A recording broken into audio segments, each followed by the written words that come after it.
اب یہاں سے بہت ساری جگہوں پر ہم بچوں کی خبر بھی نہیں لیتے، شام تک تو کافر بن کر کے نکلے ہوتے۔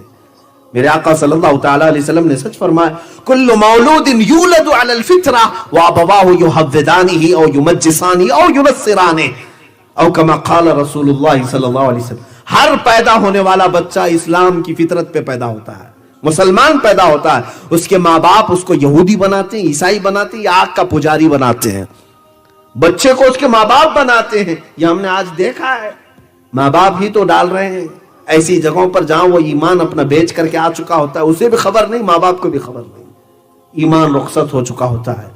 عزیزان گرامی اوقات، قیامت کے آنے سے پہلے اور جو علامات ہیں، یہ سب چیزیں تو آپ دیکھ ہی رہے ہیں، یہ کوئی نئی باتیں نہیں تقریباً ہو رہی۔ ماں باپ کی نافرمانی جس کو حضور نے فرمایا وہ بھی ہے، اور نیچ طبقے کے لوگ، ننگے پیروں والے لوگ بڑی بڑی بلڈنگوں میں فخر کرنے لگیں گے، حکومتوں کے تخت پر آ جائیں گے، وہ سب سے زیادہ تو ہمارے ہاں نظر آتا ہے۔ ہمارے یہاں چائے بیچنے والا اوپر تک چلا جاتا ہے، اب پان بیچنے والا کہاں تک جائے گا یہ نہیں معلوم۔ تو بہت سارے معاملات ہیں بھائی، ان کے خود کی زبان سے یہ باتیں آتی ہیں، وہی میں عرض کر رہا ہوں آپ کے سامنے۔ تو یہ چیزیں کوئی ہمارے ہاں اب تعجب کی نہیں رہ گئی ہیں، یہ نارمل ہو گیا ہے۔ اور جو گناہوں کی کثرت میرے آقا نے فرمائی وہ بھی اب چل پڑا ہے، فیشن ہو چکا ہے۔ حضور پاک صلی اللہ تعالی علیہ وسلم نے یہ بھی فرمایا، لوگ گناہوں کو نیکی سمجھ کر کرنے لگ جائیں گے، یہ وہ وقت ہے۔ اچھا، اب ایک بات یہ بھی ہے کہ فتنے اس قدر بڑھ جائیں گے، حضور فرماتے ہیں جیسے تسبیح کے دانے ٹوٹ کر بکھر جائیں، تسبیح ہے، تسبیح ٹوٹ کر کے گر جائے تو اس کے دانے بکھر جاتے ہیں، حضور فرماتے ہیں تم ایک دانے کو اٹھانے جاؤ کہ دوسرا ادھر چلا جائے گا، دوسرے کو اٹھاؤ گے تیسرا ادھر چلا جائے گا۔ فتنے اس طرح سے ہوں گے، ایک فتنہ تم ختم کرنے کی کوشش کرو گے، دوسرا سر ابھارے گا، دوسرا ختم کرتے ہی تیسرا سر ابھارے گا، اور اس کو تم تھام نہیں سکو گے، اتنی کثرت سے فتنے ہوں گے۔ آج یہ فتنوں کا دور آ چکا ہے، ہم کن کن چیزوں پر بند باندھے ہمیں خود سمجھ میں نہیں آتا ہے، کہاں کہاں پر ہم اپنے بچوں کی تربیت کریں سمجھ میں نہیں آتا ہے۔ ان کے اخلاق کی تربیت کریں، انہیں ایمان سکھائیں، اسلام سکھائیں، احسان سکھائیں، انہیں کردار سکھائیں، کیا سکھائیں؟ ہر چیز میں تو یہاں پر فتنہ ہے، ہر چیز کے لیے اس کے پاس ایک بڑا چیلنج ہے۔ ہمارے بچوں کی ہم سوچتے ہیں کبھی ان کی آنکھوں کی حفاظت پہ بولوں، کبھی لگتا ہے کہ ان کو اپنے ہاتھوں کی حفاظت پہ بولوں، کبھی لگتا ہے کہ ان کو زبان کی حفاظت پہ بولوں، اس لیے کہ سب سے زیادہ آج فتنے زبان کے لیے۔ لیکن جس چیز کے بارے میں سوچتا ہوں لگتا ہے یہ سب سے بڑا فتنہ ہے۔ بچوں کو میں نصیحت کرنا چاہوں، شرمگاہوں کی حفاظت کے لیے قرآن نے تاکید فرمائی، اس پر سوچتا ہوں کثرت سے بولوں، لیکن لگتا ہے اس سے بھی بڑے فتنے اور بھی ہیں، اور بھی۔ یہ فتنوں کا دور ہے، ہر فتنہ دوسرے فتنے سے بڑا ہوتا چلا جائے گا اور بڑا ہوتا چلا جائے گا۔ اب اس زمانے میں آج شاید وہ دور آ چکا ہوگا۔ اللہ کے نبی صلی اللہ تعالی علیہ وسلم فرماتے ہیں فَبَطَنُ الْأَرْضِ خَيْرٌ مِّن زَهْرِهَا، تم دیکھو گے ایک وقت ایسا آئے گا جب یہ فتنے عام ہو جائیں، تمہارے علماء، اب تین باتیں حضور نے فرمائی ہیں، توجہ چاہیے، علماء بھی ہیں اور میں بھی ان کی برادری میں ہی ہوں، میں اپنے آپ کو شامل کر کے کہوں گا، جب علماء بددیانت ہو جائیں، حق بولنا چھوڑ دیں، تمہارے غنی جتنے بھی مالدار ہیں یہ بخیل ہو جائیں، اور تمہاری عورتیں بے پردہ ہو جائیں، تین چیزیں میرے آقا نے فرمایا، جب علماء بددیانت ہو جائیں، تمہارے غنی امیر بخیل ہو جائیں، پیسے روک کر کے جمع کر کے سانپ کی طرح بیٹھنے لگے ہیں، اللہ کی راہ میں نہیں دینا چاہتے، اور تیسرے جب تمہاری عورتیں بے پردہ ہو جائیں، میرے آقا فرماتے ہیں تو اے مسلمان، تیرے لیے زمین کا نیچے والا حصہ اوپر والے حصے سے بہتر ہے۔ کیا مطلب؟ قبر تمہارے لیے زیادہ مناسب ہے اوپر رہنے سے۔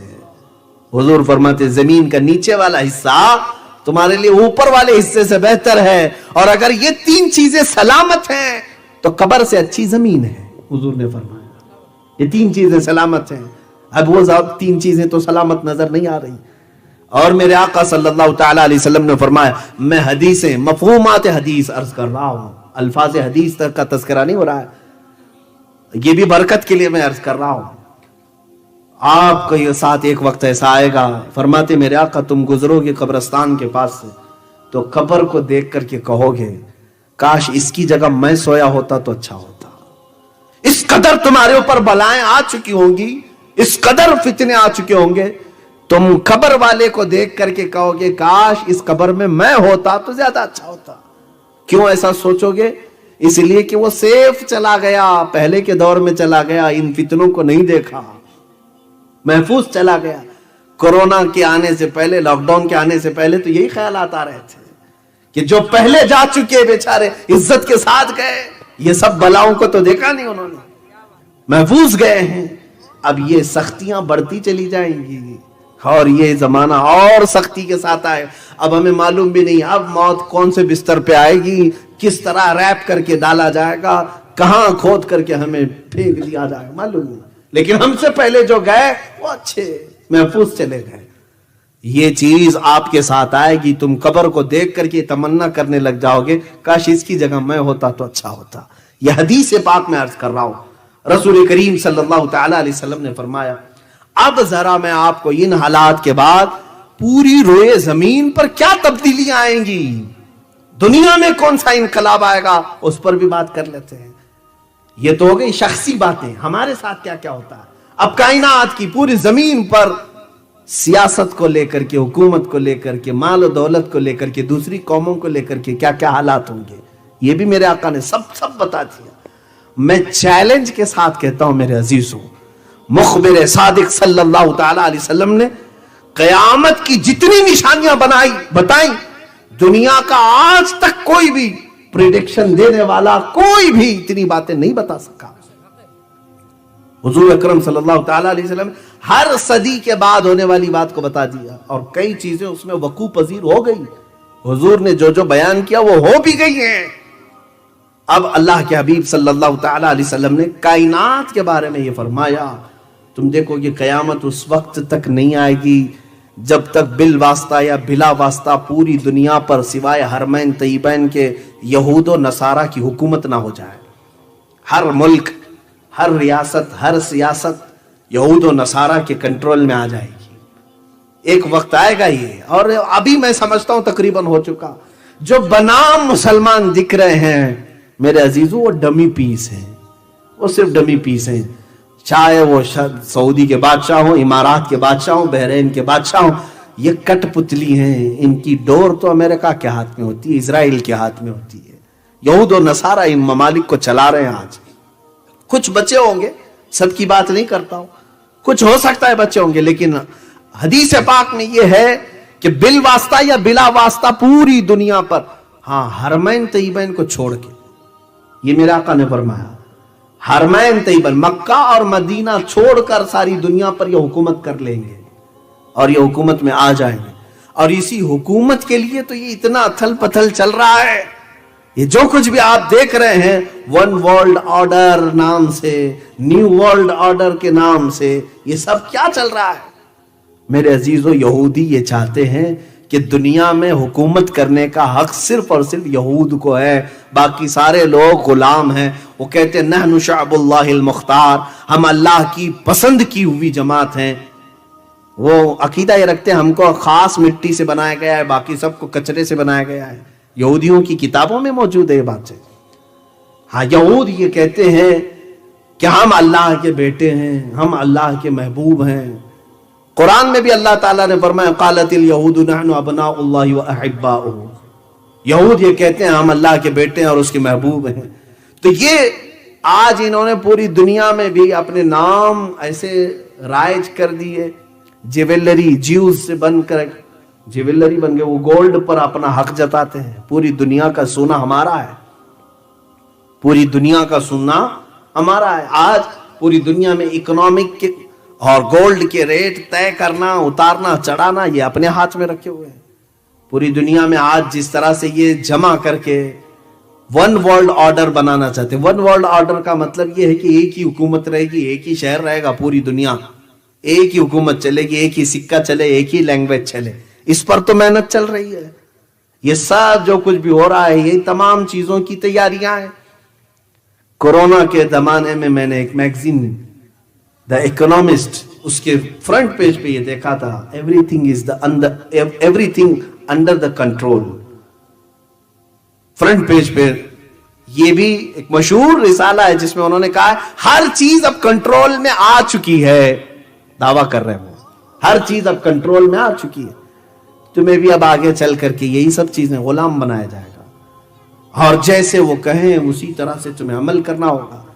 تو یہ ون ورلڈ آرڈر کی تیاریاں. لیکن ڈرو مت مسلمانوں, میں ڈرانے کے لیے باتیں نہیں کرتا, ڈرانے کے لیے نہیں, یہ پورے کے پورے مل کر کے جو کر لیں, لیکن ہم مسلمان ہیں, اللہ ہمارے ساتھ ہے.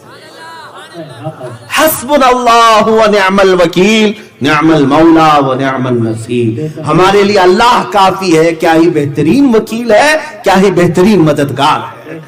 ہم اس کے بندے ہیں, ہم اس کی امداد پر اور اس کی نصرت پر یقین رکھتے ہیں. اس نے جگہ جگہ ہمیں جگہ کر کے بیان فرمایا ہے وَكَانَ حَقًّا عَلَيْنَا نَصْرُ الْمُؤْمِنِينَ. اللہ فرماتا میں نے اپنے اوپر لازم کر لیا ہے کہ مومنوں کی مدد کروں گا.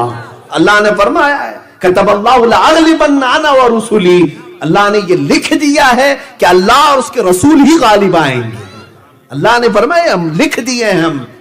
اور اللہ تعالیٰ نے فرمایا وَأَنْتُمُ الْأَعْلَوْنَ إِن كُنتُم مُؤْمِنِينَ. تم اگر ایمان کے ساتھ رہو گے بلند تم ہی رہو گے. مجھے میرے رب کی ذات پر یقین ہے, انہیں جو کرنا ہے وہ کر لے. اور یہ پہلی بار نہیں کر رہے ہیں, اس سے پہلے بھی کر چکے, 3 بار ہو چکے, تیسری بار ہے, 2 بار آلریڈی کر چکے. نمرود کا زمانہ تھا, ایک نمرود ہے, بہت سارے نمرود آئے, اس میں ایک نمرود ایسا تھا جس نے خدا کے ساتھ لڑائی کا ارادہ کر لیا تھا. اسے طاقت بہت زیادہ آ گئی, نشہ چڑھ گیا, تو اس نے سوچا ایک ہی چیز اب کنٹرول میں نہیں آ رہی ہے. وہ کیا ہے؟ سب انسان کنٹرول میں ہے. شیر سے لڑ لیتا تھا, جانوروں کو مار ڈالتا تھا, 100 لوگوں سے تنہا لڑتا تھا. نمرود جب اتنی طاقت کا غرور آ گیا تو اسے وزیروں نے یہ مشورہ دیا کہ اب ایک ہی چیز بچ گئی ہے, وہ کنٹرول میں نہیں آ رہی. وہ کیا ہے؟ موت. موت ہمارے کنٹرول میں نہیں آ رہی ہے. ہاں ہم جب چاہیں تب مرنا چاہیے, نہیں چاہیں تو نہیں مرنا چاہیے. یہ تو نہیں ہو پا رہا ہے.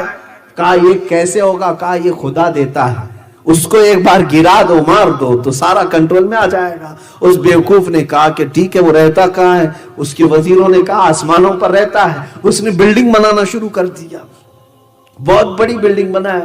ہو سکتا ہے اس وقت کی ورلڈ ٹریڈ سینٹر کی طرح ہو, بڑی عمارت بنائے. یہ اسرائیلی کتابوں میں موجود بات بتا رہا ہوں, میرے اسلامی روایات کی بات نہیں کر رہا ہوں.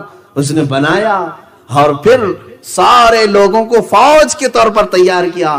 ون ورلڈ آرڈر وہاں پر بھی یہی تھا, سب کی لینگویج ایک, سکہ ایک, زبان سب کی ایک, سب پورے انسانوں کو جمع کر کے کہا طاقت بناؤ, طاقت بناؤ. کیوں؟ خدا سے لڑنا ہے, اللہ سے لڑنا ہے. ایک بار اس کو ہم گرا دیں تو موت و حیات ہمارے کنٹرول میں ہوگی. ایک بار جنگ کرنا ہے, سب مل کے جنگ کریں گے. اور سب کو اس نے وعدہ بھی کیا تھا جو جو جنگ میں ساتھ دیں گے, کسی کو 1000 سال جینے دے دوں گا, کسی کو 50,000 سال دے دوں گا. یہ بڑے بڑے, جیسے ہمارا پرائم منسٹر وعدے کرتا ہے 15-15 لاکھ کے, اس طرح کے ہو سکتا ہے نمرود نے بڑے بڑے وعدے کیے تھے. اور سب بیچارے بیوقوف بن کر کے محنت کر رہے تھے, صبح سے شام تک بلڈنگ بنایا اور اوپر چڑھا. اور اسرائیلی روایات میں موجود ہے کہ اللہ رب العزت, یہ انجیل کے بعض نسخوں کے متعلق عیسائی خود بیان کرتے ہیں اس چیز کو. اللہ نے فرمایا اپنے ایک فرشتے کو, اس کے کروڑوں فرشتے ہیں, کروڑوں بلکہ لا تعداد فرشتے ہیں. ارے میاں بارش جو برستی ہے, آپ کیا سمجھتے ہیں بارش اچانک دروازے کھول کے برسائی جاتی ہے؟ ابن عباس فرماتے ہیں بارش کا ہر قطرہ ایک ایک فرشتہ زمین پر رکھ کر جاتا ہے. فرشتوں کی تعداد کہاں سے تم اندازہ کر سکو گے؟ ہزاروں کروڑوں فرشتے اللہ کے ہیں. ان میں سے ایک فرشتے کو اللہ نے بلایا اور کہا اے فرشتے آؤ ذرا ہم بھی دیکھیں, ایک بندے نے ہم سے لڑائی کا ارادہ کیا ہے. فرشتے کو بھیجا, جا تو دنیا میں اس کی خبر لے آ, زمین سے اس کی خبر لے آ. فرشتہ اترا, صرف اپنے پر ہلایا اور چیخ مارا, ساری بلڈنگ زمین پر آ گئی اور سب کے سب تہس نہس ہو گئے. اور اوپر بیٹھا ہوا پی ایم بھی نیچے آ گیا. اب پتہ نہیں کہاں وہ چلا گیا, اس کی تاریخ میں کوئی نشانات نہیں. تو یہ ون ورلڈ آرڈر کا ایک بار کھیل چکے. وہ سوچتے ہیں کہ ٹرائی کیے تھے لیکن ناکام ہوئے تھے, سیکنڈ بار ٹرائی کرتے ہیں, اس لیے اب خلا میں جا رہے ہیں, اسپیس پہ جا رہے ہیں, ڈھونڈ کے آتے ہیں, چاند میں دکھتا ہے کہ خدا یہ بھی دیکھنے کی کوشش کی اور اوپر جانے کی کوششیں ہیں. شاید ہو سکتا ہے پوری دنیا کو فوج بنانا چاہیں, سب کو ملا کر کے one language, one currency, one world order, یہ سب بنا لیں. میرے عزیزو, خدائی طاقت کا کوئی مقابلہ ہو سکتا ہے؟ اے میرے عزیزو, اللہ کی طاقت کروڑوں درجے بھی میں مثال نہیں دے سکتا. تم اس کی پیدا کی ہوئے ایک محمد کا مقابلہ نہیں کر سکتے. صلی اللہ تعالی علیہ وآلہ وسلم. عزیزان گرامی مقام, رب تبارک و تعالی وہ ان تمام چیزوں سے بے نیاز ہے. ہاں, بندہ ہو کر کے اس سے کوئی مقابلہ کر ہی نہیں سکتا. بات میری یہ چل رہی تھی, یہود و نصارہ پوری دنیا پر غلبہ حاصل کرنا چاہتے ہیں صرف اس لیے. اچھا, ایک ان کی کمزوری میں بتاؤں, ویک پوائنٹ. میں نے یہودیوں کے متعلق بہت کافی دنوں تک پڑھ کر کے ان کو دیکھا ہے. ان کا ایک ویک پوائنٹ ہے, یہ مرنا نہیں چاہتے.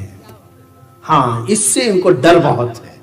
اور یہی چیز قرآن میں بھی اللہ نے فرمایا. اللہ تعالیٰ فرماتا ہے فَتَمَنَّوُا الْمَوْتِ, اگر تم اللہ کے محبوب ہو, اس کے بیٹے ہو, تو موت کی تمنا کر کے دکھاؤ. لیکن وہ مرنا ہی نہیں چاہتے, ہرگز نہیں. بلکہ وہ آپس میں ایک دوسرے کو سلام کیا کرتے ہیں, زی 1000 سال, زی 1000 سال, 1000 سال جیو بھائی, 1000 سال جیو بھائی. جیتا کوئی نہیں ہے 100 سال بھی, لیکن سلام بھی ان کا یہی ہے, 1000 سال جیو, 1000 سال. وہ حریص ہیں کس کے؟ جینے کے. مرنا نہیں چاہتے. اور وہ پوری ٹیکنالوجی آج یوز کر کے جو چیز نکالنا چاہ رہے ہیں وہ یہی ہے کہ موت سے کوئی چھٹکارا مل جائے, ڈپلیکیٹ ہارٹ بن جائے, کچھ دوسرا اس کا یعنی الٹرنیٹ مل جائے کہ لائف اور بڑھائی جا سکے. لیکن اب تک نہیں کر سکے, اب تک نہیں کر سکے. ارے یہ لوگ روبوٹ تو بنا لیے لیکن اپنی سانسیں بڑھا نہیں سکے, اپنی سانسیں نہیں بڑھا سکے. کیونکہ قرآن میں وعدہ ہے, میرے رب نے فرمایا اذا جاء اجلهم فلا يستأخرون ساعة ولا يستقدمون. جب وہ وقت مقرر آ جائے, ایک آن نہ پہلے آئے گی نہ ایک آن بعد میں آئے گی.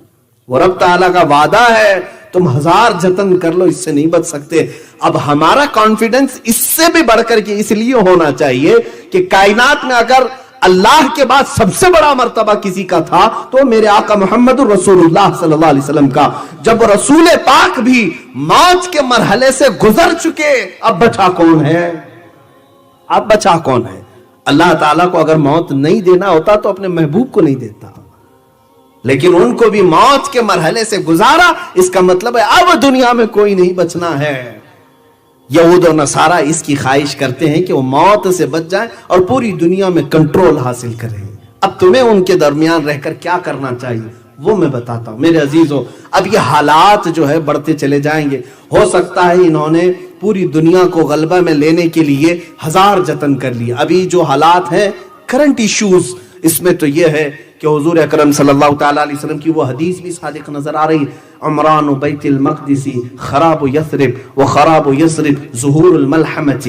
حضور صلی اللہ علیہ وسلم فرماتے ہیں بیت المقدس آباد کر دیا جائے گا, مدینے کو ویران کر دیا جائے گا.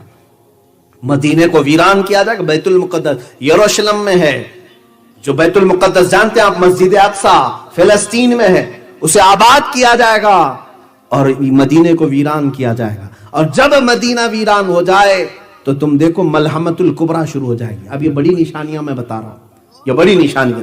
وقت کافی گزرتا چلا گیا, اس لیے کہ یہ ٹاپک جو ہے اتنا طویل ہے کہ قیامت آ جائے گی. اتنا طویل ہے, قیامت آ جائے گی. عزیزان گرامی وقار, حضور اکرم صلی اللہ تعالیٰ علیہ وسلم نے فرمایا کہ تم دیکھو کہ مدینے کو ویران کیا جائے گا, بیت المقدس کو آباد کیا جائے گا. ترتیب سے میں بتا رہا ہوں کیسے کیا کیا چیزیں پہلے آتی ہیں, اس کے بعد کیا کیا آنی. علامات قیامت, مدینہ جیسی ویران ہوگا, ملحمۃ الکبریٰ شروع ہو جائے گی. یہ کیا ہے میں اس کی ڈیٹیل بتاتا ہوں. ملحمۃ الکبریٰ ایک ایسی بڑی جنگ جو اب تک نہیں ہوئی, آدم علیہ السلام سے لے کر اب تک اور قیامت تک, اس سے بڑی جنگ نہیں ہوگی پھر کبھی. یہ ملحمۃ الکبریٰ یہ کہاں ہوگی, یہ تک میرے آقا نے فرمایا ملک شام دمشق کا رابط ایک جگہ کا علاقہ ہے, وہاں مسلمان جماعتوں کا پڑاؤ ہوگا. ملحمۃ الکبریٰ شروع ہوگی. پھر اس کے بعد حضور صلی اللہ تعالیٰ علیہ وسلم فرماتے ہیں ملحمۃ الکبریٰ جیسی ہی ختم ہوگی، یہ جنگ ختم ہوگی، قسطنطنیہ فتح ہو جائے گا۔ قسطنطنیہ استنبول کو کہتے ہیں، ٹرکی میں جو ہے۔ یہ ہو سکتا ہے کافروں کے ہاتھ میں چلا جائے، ابھی تو فی الحال اسلامی حکومت میں ہے، مسلمانوں کے پاس سیکولر حکومت ہے، مسلمانی حکومت، اسلامی حکومت تو نہیں کہتے، کیونکہ ٹرکی کا آئین یہ بتاتا ہے کہ وہاں کوئی اسلام نہیں ہے، وہ سیکولر ہے۔ فی الحال حضور اکرم صلی اللہ تعالی علیہ وسلم نے فرمایا قسطنطنیہ فتح ہوگا، اور جیسے ہی قسطنطنیہ فتح ہوگا تم دیکھو گے دجال ظاہر ہو جائے گا، دجال نکلے گا۔ یہ دجال کیا ہے؟ اب یہ سب چیزیں اتنی بڑی ہیں میرے عزیزو، خود اپنے آپ میں ایک بڑا ٹاپک ہے۔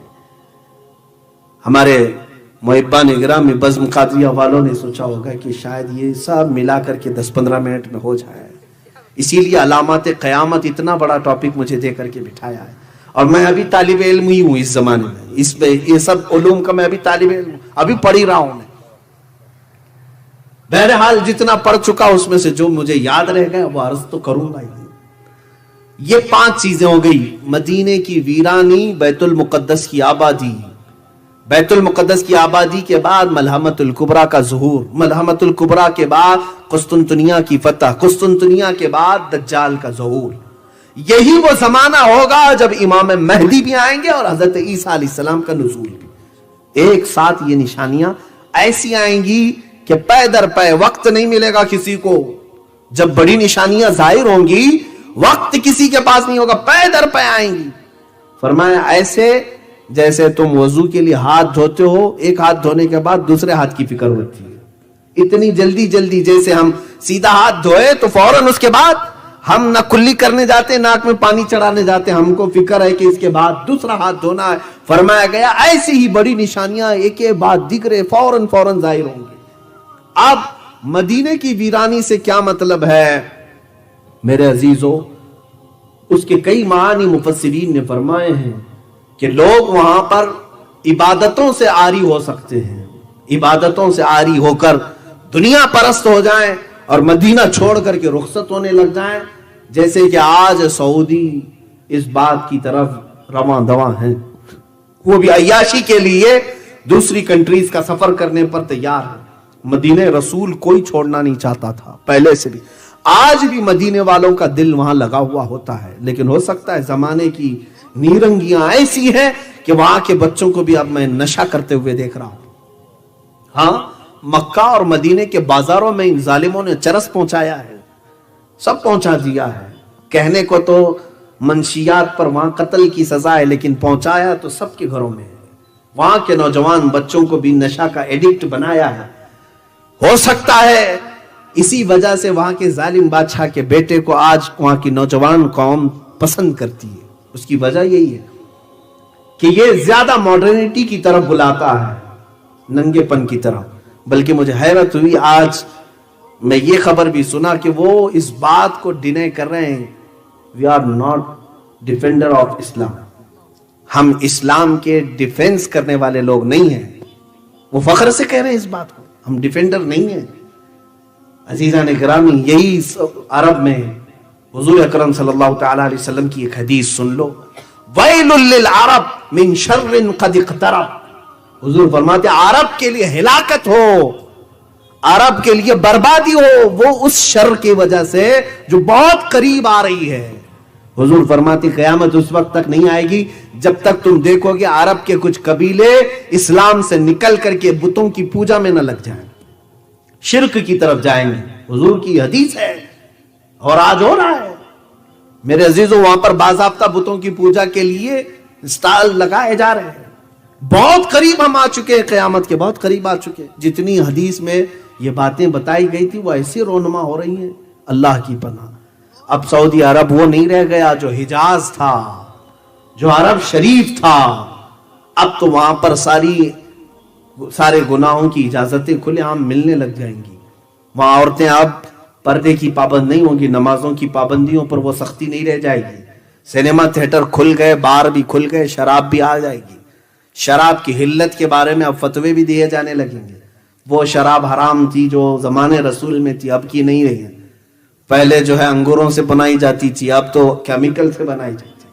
ہر جگہ ملا مل جاتے ہیں، اس طرح کے زرخرید مولوی مل جاتے ہیں میرے عزیزوں جو بکے ہوئے ہوئے. ارے یہ حرم کے اماموں کو تک انہوں نے اپنے انڈر میں رکھا ہوا ہے, وہ حق بیان نہیں کر سکتے. خانہ کعبہ کے ممبر پر کھڑے ہو کر کے بھی امام بول نہیں پاتا بادشاہ کے خلاف. انہوں نے علماء کو قید کیا ہے, اگر کسی عالم نے ممبر پر بیان کر دیا حق بات, دوسرے دن وہ جیل میں ہوگا. یہ وہاں کے حالات ہیں. بلکہ اب تو انہوں نے اسرائیل سے اپنے تعلقات بھی استوار کر لیے, جو مسلمانوں کے خون پر بیٹھا ہوا ہے. وہ اسرائیل جس کے متعلق وہ یہود, میں یہودی ان ظالموں کے بارے میں کہہ رہا ہوں جن کے بارے میں قرآن نے کہا غیر المغضوب علیہم ولا الضالین, اے اللہ ہمیں ان کے راستے پر نہ چلا جن پر تیرا غضب ہوا ہے. کس پر غضب ہوا ہے؟ قوم یہود پر. اور لوگ مجھے کہتے ہیں آپ اتنا زیادہ ایک قوم کو ٹارگٹ کر کے بولتے ہیں, تو میں کہا میں نہیں بولتا ہوں, قرآن کہہ رہا ہے. قرآن جگہ جگہ فرما رہا ہے وَبَاءُوا بِغَضَبٍ مِّنَ اللَّهِ, وہ اللہ کے غضب میں لوٹے ہوئے ہیں. یہی یہود کے بارے میں اللہ فرماتا ہے يَقْتُلُونَ النَّبِيِّينَ بِغَيْرِ حق, یہ نبیوں کا قتل کرتے تھے, نا حق قتل کرتے تھے. قرآن کی یہ آیات بتا رہی میرے عزیز. یہودیوں کے متعلق بولنے سے اب یہ لوگ ہم سے کہتے ہیں کہ زیادہ نہ بولیں آپ ایک قوم کے خلاف. میرا مذہب ہی ہے, میری نماز ہی نہیں ہوتی اس وقت تک جب تک میں یہ دعا نہ کر لوں اے اللہ مجھے اس مغضوب قوم کی راستے پر نہ چلا. مجھے تو یہ دعا کرنی ہوتی ہے ہر رکعت میں. اگر نہ بولوں تو پھر میرا اسلام ہی نہیں ہے. عزیزان گرامی وقار, اپنی قوم کو ان تمام شر اور فتن سے آگاہ کرنا ہر عالم کی ذمہ داری ہے, ہر عالم کی ذمہ داری ہے. اب میں بات جو عرض کر رہا تھا وہ یہ ہے کہ مدینے کی ویرانی کیسے ہوگی. ہو سکتا ہے عبادات سے وہ عاری ہو جائیں گے, لوگ وہاں چھوڑ کر چلے جائیں. یہاں تک کہ ایک حدیث میں یہ بھی ملتا ہے کہ تم دیکھو کہ مسجد نبوی میں درندہ آ جائے گا. اللہ کے حبیب صلی اللہ تعالی علیہ وسلم نے فرمایا, بعض محدثین نے اس حدیث کو پڑھتے ہوئے یہ فرمایا ہو سکتا ہے یہ اسی زمانے کے بارے میں فرمایا جب یزید نے حرہ جس کو کہتے ہیں, یزید کے گورنر نے جب مدینے پر چڑھائی کی تھی تو مدینے والوں کو لوٹ لیا تھا. وہاں پر 3 دن تک مسجد نبوی میں اذان نہیں ہوئی تھی, گھوڑے باندھے گئے تھے. وہ ایام حرہ کے متعلق بھی یہ ہو سکتی ہے حدیث, لیکن قیامت کے قریب کے متعلق حدیث آئی ہے. تو مدینے کی ویرانی کے فوراً بعد جو حضور نے فرمایا وہ بیت المقدس کی آبادی وہ اس زمانے میں لگ رہی ہے. یروشلم کو انہوں نے اپنا کیپٹل بنا دیا. یہ سب نیوز آپ کو معلوم ہوگی. اسرائیل اب اپنے کیپٹل یروشلم کو بنایا, بیت المقدس کو امریکہ نے اس کو تسلیم کر لیا, بڑے بڑی کنٹریز نے تسلیم کر لیا. آج تک یہ معمہ تھا, آج تک یہ جو ہے لائن حل مسئلہ تھا کہ فلسطین اور اسرائیل کے درمیان یہ پہلے سے اقوام متحدہ جو UN ہے وہ اس کو تسلیم نہیں کرتا کہ تل اویو جو اسرائیل کا کیپٹل تھا وہیں تم رہو. لیکن آج اس نے دادا گیری کر کے بیت المقدس پر ہم قبضہ کر لیا اور اپنی سفارت خانے بھی دوسری کنٹریز کے وہاں منتقل کر دیے, اپنا کیپٹل بنا دیا. اور اب یہود کا منصوبہ یہ ہے کہ بیت المقدس مسجد اقصی کو ختم کرنا ہے. وہاں پر انہوں نے جعلی ارتھ کویک بھی لائے, زلزلے لا کر کے کسی طرح مسجد گر جائے. اس کے بعد ان کو ہیکل سلیمانی بنانا ہے, 3rd ٹیمپل اس کو کہیں گے, یہ بنانا ہے. کیونکہ یہودیوں کے عقیدے میں یہ ہے کہ جب 3rd ٹیمپل بنائیں گے تب ان کا مسیحا آئے گا. وہ مسیحا کس کو کہتے ہیں؟ دجال کو کہتے ہیں. دجال کے انتظار میں ہیں یہودی, کیونکہ دجال کی فوج میں سب سے زیادہ جو لوگ ہوں گے وہ صرف یہودی ہوں گے. یہودی اس کے انتظار میں روزانہ نہ جانے کیا کیا بلی چڑھاتے ہیں, تسبیح پڑھتے ہیں, اس کے آنے کے انتظار میں دعائیں کرتے ہیں. دیکھیں مسیحا کا لفظ جو ہے 3 بڑے مذہبوں میں ملتا ہے, یہودیوں کے مذہب میں, عیسائیوں کے مذہب میں اور ہمارے مذہب میں بھی مسیحا کا لفظ, لیکن ڈیفرنٹ ہے. سوچنے کی فکر کرنے کی طریقے الگ الگ ہے. یہودی دجال کو مسیحا سمجھتے ہیں اور مسلمان اور عیسائی عیسیٰ علیہ السلام کو مسیحا سمجھتے ہیں. ہم بھی عیسیٰ علیہ السلام کے انتظار میں ہیں, عیسائی بھی انتظار میں ہیں. بعض عیسائی, بعض تو یہ کہتے ہیں کہ وہ مصلوب ہو گئے, قتل ہو گئے, ان کو پھانسی دے دی گئی. لیکن بعض ان میں بھی بہت ساری فرقے ہیں, آرتھوڈکس ہیں, کیتھولک ہیں, پروٹسٹنٹ ہیں, سب کے عقیدے اپنے اپنے الگ الگ بنے ہوئے ہیں. انجیلوں کی بھی قسمیں الگ الگ ہو گئی, بائبل کی کتنی. بہرحال ایک متفقہ عقیدہ یہ ہے کہ عیسیٰ علیہ السلام دوبارہ آئیں گے, اور مسلمانوں میں تو سب میں اتفاق ہے. حضور نے فرمایا قیامت اس وقت تک نہیں آئے گی جب تک عیسیٰ ابن مریم نازل نہ ہو جائے. حضور نے فرما بھی دیا ہے کہاں آئیں گے, کیسے آئیں گے. دمشق میں آئیں گے, ملک شام میں عیسیٰ علیہ السلام وہاں آئیں گے. اب یہ بعد کی باتیں ہیں, یہ علامات. اور تو یہاں بات تھی بیت المقدس کی آبادی, 2 لاکھ بستیاں ابھی یہودیوں نے بنائی, جہاں پر بینڈ تھا 2 لاکھ لوگوں کو بسا دیا. یہ آباد کرتے جا رہے ہیں, اور سارے 5 سٹار ہوٹل یروشلم کی طرف جا رہے ہیں. یہ بیت المقدس کی آبادی ہے. فرمایا گیا تھا جو حدیث میں کہ بیت المقدس آباد ہوگا, مدینے کو ویران کیا جائے گا. سوچو آپ, یہ تو میں صرف گیس کر کے آپ کو قریب کرنا چاہ رہا ہوں. اس کے بعد ان لوگوں نے ساری ملٹی نیشنل کمپنیاں جتنی بھی ورلڈ کی ہیں ان سب کا سینٹر انہیں اسرائیل میں بنانا ہے, یروشلم میں بنانا ہے. چند دنوں کے بعد آپ دیکھو گے یہ جو سپر پاور ہیں یہ بھی سب ٹوٹ کر بکھر جائیں گے, اور 1 ورلڈ آرڈر کے اعتبار سے سب اسرائیل کی طرف منتقل ہو جائیں گے. سب کو وہ اپنا کرتا دھرتا اسی کو ماننا شروع کر دیں گے. بہرحال یہ وہاں کے ایک عالم نے بھی خود بیان کیا ہے, یہودی عالم نے, وہ ربی ہے, اس نے خود بیان کیا ہے. ابھی کی بات ہے, لاک ڈاؤن کے ٹائم پہ اس نے خود ایک بیان دیا کہ ہمارے نیکسٹ پلان کیا کیا ہیں. بہرحال اگر ہم بیان کریں تو کون سا قصور ہے. عزیزان گرامی وقار, یہ بیت المقدس کی آبادی, مدینے کی ویرانی کے بعد جو ملحمت الکبریٰ ہے وہ کیا ہے سنیں. ایک جنگ ہوگی, بہت بڑی جنگ, جس کا ذکر ان کی مقدس کتابوں میں بھی آیا ہے, جس کو ہرمجدون کہا گیا اردو میں, اور انگلش میں ارمیگڈون کہتے ہیں. ارمیگڈون تلاش کر لینا میرے بچوں, اس کو پڑھو, آپ تحقیق کرو قیامت آنے سے پہلے کیا کیا ہوگا. یہ سب میرے آقا مخبر صادق صلی اللہ علیہ وسلم نے بیان کیا. یہ جنگ اتنی خطرناک ہوگی. حضور پاک صلی اللہ علیہ وسلم فرماتے ہیں اسلام کے مخالف جو لوگ آئیں گے وہ 80 جھنڈوں کے نیچے آئیں گے. ہر جھنڈے کے نیچے 12,000 کی فوج ہوگی. تعداد بھی میرے آقا نے بیان کی. اس اعتبار سے دیکھا جائے کیلکولیشن کر کے 9,60,000 کی فوج تم سے لڑنے کے لیے آئے گی. اب یہ مسلمانوں کے لیے بڑا ہی سخت ترین دن ہوگا.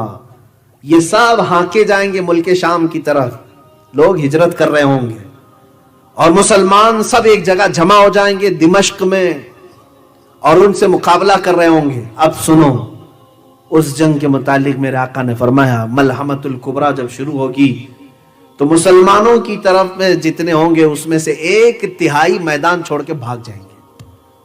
1/3 1/3 لوگ میدان چھوڑ کر بھاگ جائیں گے کافروں سے ڈر کر کے.